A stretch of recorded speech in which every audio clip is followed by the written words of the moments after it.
Well, it is very flat, it looks dull, it is indeed a scrub, but it is a very special scrub. It is one of the most precious scrubs in the world.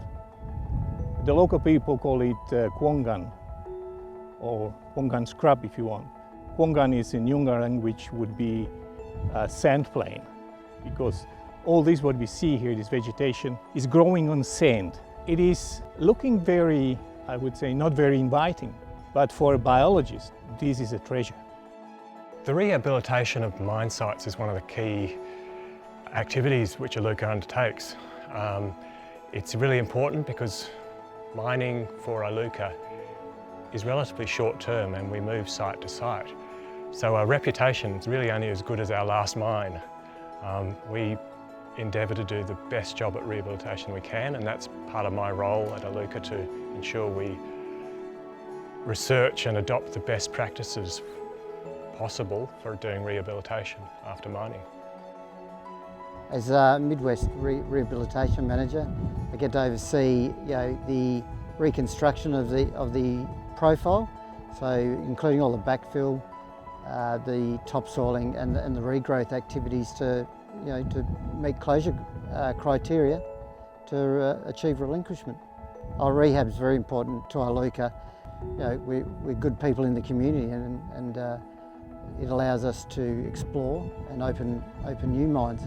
But it's important because we've made those commitments to come in, do the mining and restructure the revegetation to where it was before.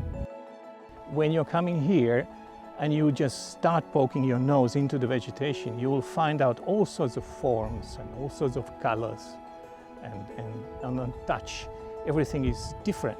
So there is a high diversity of almost everything which is living here.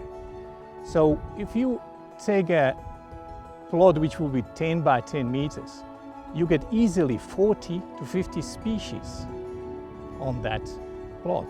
Species of shrubs. That is absolutely unusual. Now, if you enlarge your plot, you go, let's say, 100 by 100, you are getting over 100 of species, 100, 120 species. Now, let me put it into perspective. In an area which will be like 30 by 80 kilometers, that will be the tenement of Iluka with their surroundings, you would have 1,200 species. This is almost as much the whole United Kingdom has. So it is a hot spot. It's really hot because there are so many species packed in one place. It's a highly diverse, just so many varieties of species of plants in a small contained area, and yet they grow on what's essentially sand, and they thrive on it. And it's not dominated by any one particular species. Every step you take, there's something new. And it's just really interesting scientifically, botanically, and aesthetically as well.